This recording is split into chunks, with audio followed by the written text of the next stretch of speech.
Evil doesn't always arrive wearing a mask. Sometimes it shows up in a worn hoodie, holding a stack of missing person flyers. His name, at least the one people knew, was Marcus Hale, mid-30s, quiet voice, the kind of guy who nodded a lot and never took up space. In Eastbridge, Michigan, nobody would have described him as dangerous. They described him as unlucky. Marcus grew up in the hard blocks behind the old rail yard. His dad vanished early. His mom was present in the way a shadow is present. Neighbors would later say the kids were always hungry, always alone. Social workers showed up, then foster homes, then relatives, then more homes. And somewhere in that carousel of adults, Marcus learned a lesson he carried into adulthood. People don't notice pain if you wear it like it's normal. By the time he was old enough to choose his own life, he chose escape, any escape. He drifted into addiction, dropped out, worked short jobs that didn't ask questions, slept on couches, in shelters, in boarded-up buildings people pretended not to see. But if you asked anyone who'd let him crash for a week, they'd shrug and say, "Marcus is polite. He cleans up. He's trying." That was the trick, because when Marcus had a roof over his head, he acted like a guest. When he didn't, he disappeared into the parts of Eastbridge where people also disappeared. It started with women no one in the city protected, women who were already fighting the world before they ever crossed his path. Some struggled with drugs, some did survival work, some just needed money and didn't have the luxury of turning down the wrong ride. Marcus didn't hunt in alleys. He hunted with offers. A warm car, a place to sit, a friend who'd pay, a little cash, a little help, a little promise, and then he'd steer them toward the empty shells of the city, abandoned laundromats, condemned duplexes, old storage units with broken locks, places where a scream didn't travel far. Most of the time, the bodies weren't hidden. They were left behind like trash. Eastbridge police were drowning in calls, overdoses, assaults, gang noise, burglaries. And when the missing posters went up, people looked at the faces and said the same cruel thing. She probably ran off. So the city kept moving. Then one winter, everything shifted. A young detective named Renee Calder noticed something nobody wanted to say out loud. Too many women were going missing in the same cluster of streets, always near the old industrial strip, always within a short radius. It wasn't panic yet. It was the first ripple of it. They formed a task group, started patrolling, started knocking on doors no one ever knocked on. They interviewed men with records, dealers, violent partners, pimps, anyone who looked like the kind of villain people were comfortable blaming. And Marcus Hale. Marcus wasn't comfortable to blame. Marcus was around, though. He'd show up near vigils. He'd offer to hand out flyers. He'd tell officers. He knew the neighborhood and could point out who was dangerous. He even acted like an informal tipster. Small information, half useful, just enough to be valued. It made him look helpful. It also made him look close. Detective Calder noticed him more than once, not because he was loud, because he was always there, like a man watching a fire he started, just to feel the heat. Then the break came from a completely different case. Marcus got arrested after a violent incident that didn't turn into a conviction, but the system collected a sample anyway, routine procedure tied to the charge. Months later, Calder pushed for old evidence to be retested in a backlog initiative. New lab tech, better database matches. They ran profiles from several unsolved scenes, and the computer did what people couldn't. It connected the quiet man holding flyers to the dead women on the floor of empty rooms. When the match hit, The room went silent. Calder stared at the name on the screen like it was a glitch. "Marcus Hale?" she said, almost offended by the idea. "That guy helps us." They moved fast, quietly. No sirens, no dramatic raid for the news cameras. They picked him up outside a corner store, walking out with a cheap coffee. Marcus didn't run. He didn't even look surprised. In the interrogation room, the air felt wrong, too still. Calder opened with the basics: name, address, alibi. Marcus answered softly, like he was being interviewed for a job. Then she slid a folder across the table, a photo of a building, boarded windows, graffiti on the side, a photo of an alley, a photo of evidence bags. Marcus's eyes didn't widen. They didn't dart. He looked almost relieved, like the performance was exhausting him. Calder leaned forward. "Marcus," she said, "help me understand why your DNA is in places it shouldn't be." For a moment he stayed silent. Then he exhaled through his nose, almost a laugh. And he said flatly, "I did it." Calder didn't move. Outside the room, someone whispered, "He's playing." Marcus kept talking, not bragging, not crying, just listing, as if reading receipts. "There were more," he added, like he was correcting paperwork. "Some got away, not many." Calder felt her stomach tighten. He didn't say it with rage. That would have been easier to understand. He said it with habit, like something he returned to the way other people returned to alcohol. When they started verifying his confession, the count grew. Some cases had been blamed on another predator who had been operating in the same city years earlier. One man had even gone down for a murder he didn't commit. His confession had always been shaky, details inconsistent, but prosecutors had wanted closure. Marcus's admissions detonated that closure. In the days that followed, Eastbridge learned the worst kind of truth. The city had been looking for a monster, while the monster had been stapling missing posters. The trial took years to grind through the system. Motions, delays, arguments over evidence, over procedure, over responsibility. And Marcus sat in a cell the whole time, calm, compliant, almost polite. A reporter once asked a guard what Marcus was like in custody.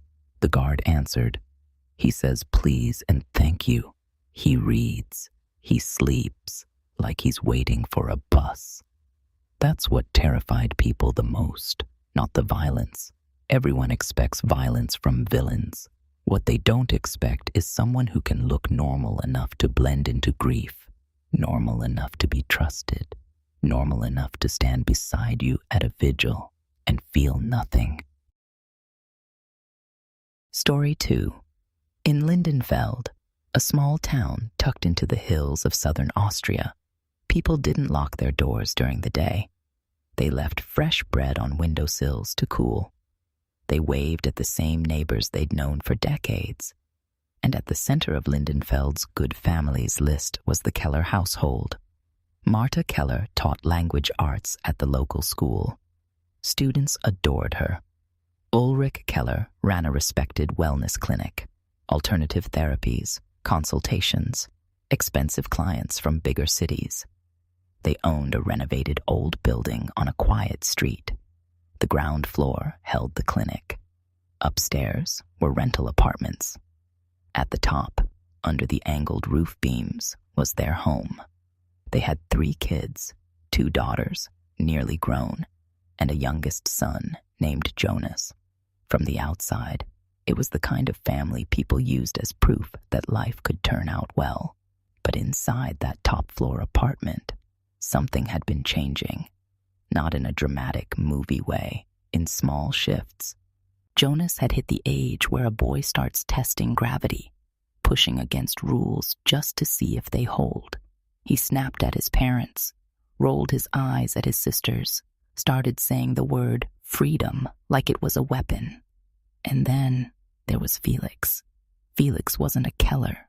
He was Jonas's best friend, quiet, pale, always a step behind him, like a shadow trying to keep up. People in town noticed the friendship because it didn't make sense.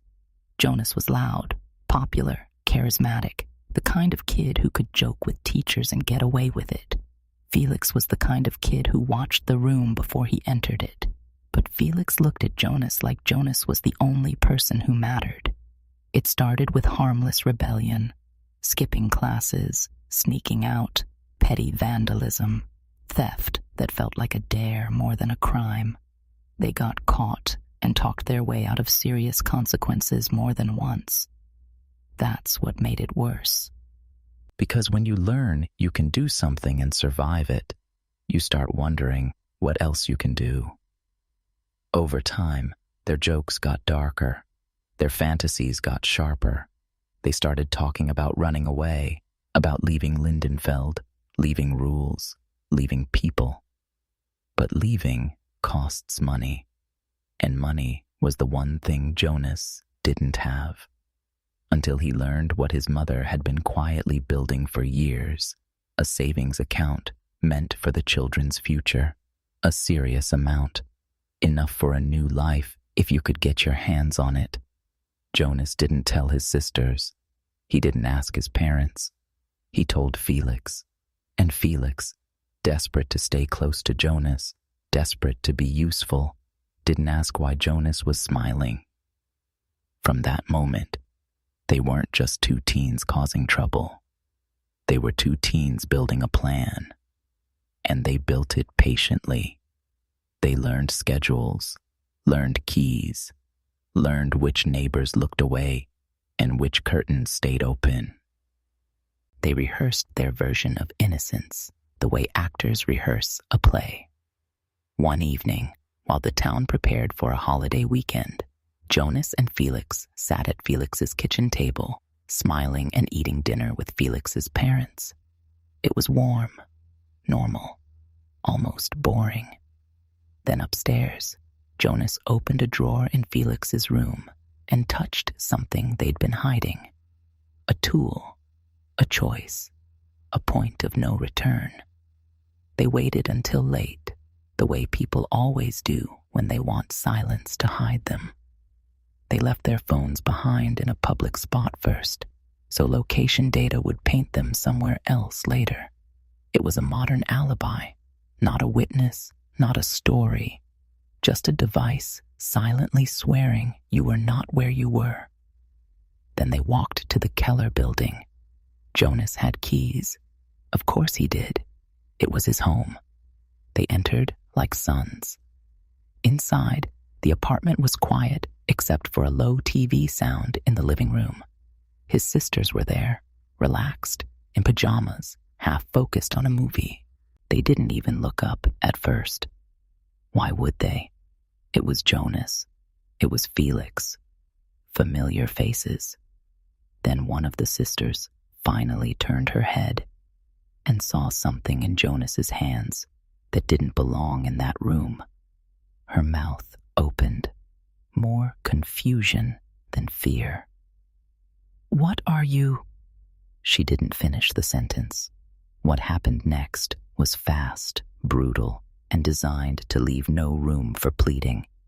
And the most chilling part, after it was done, Jonas didn't collapse. He didn't panic. He didn't vomit like you'd expect a kid to. He stood there breathing hard. And then he spoke, low and cold, like he was judging them even in death. Felix watched him, like he'd watched him for years, waiting for approval. They cleaned what they thought mattered. Not everything, just the pieces they believed the world would use against them. Then they left. And here's the part that makes your skin crawl. They went to a restaurant afterward. They sat with Jonas's parents and a few family friends. They ate. They smiled. Jonas cracked jokes. He looked directly at his mother while she laughed at something he said. His sisters were upstairs. gone. And Jonas didn't flinch. When the dinner ended, Jonas and Felix left early so they could return first. They went back into the building, into the home, into the quiet. And they waited in the dark like it was a game. When Marta and Ulrich came home, tired and content, they stepped into the entryway and began taking off coats. They never saw the shift in the hallway. They never had time to understand why their son was standing there. There was no argument, no speech, no warning, just the end. Afterward, Jonas and Felix stood in the silence and looked at each other like two people who believed they'd just solved their entire future. They still had one more scene to perform, the discovery. They gathered the items they used, sealed them in trash bags, and left before dawn. They buried evidence where they thought nobody would dig. Then they slept. In the morning, they ate breakfast with Felix's parents like nothing had happened. Jonas even laughed at a stupid comment, like a normal boy. Then they walked back to the Keller building, and Jonas became an actor. He ran. He screamed. He called emergency services shaking, saying he didn't understand, saying everyone was alive yesterday, saying someone had broken in. Felix played the friend, the supporter, the witness who was just there. For a few hours, it almost worked, until it didn't, because real investigations don't just listen to tears. They look for shape, for logic, for the places emotion doesn't reach. A neighbor reported something odd seen late at night, movement in the window, two young figures inside, behaving wrong, not scared, not hiding, almost celebratory. Then police found something else that cracked the case open, items that led back to Felix, a trace of planning, pieces that didn't fit random intruders. Under pressure, Felix began to fold, not because he was brave enough to confess, because he was terrified Jonas would abandon him. And eventually, Felix said the sentence that ended their fantasy. "We did it together." Jonas denied it longer, held his face steady, tried to outstare reality, but the evidence didn't care about his performance.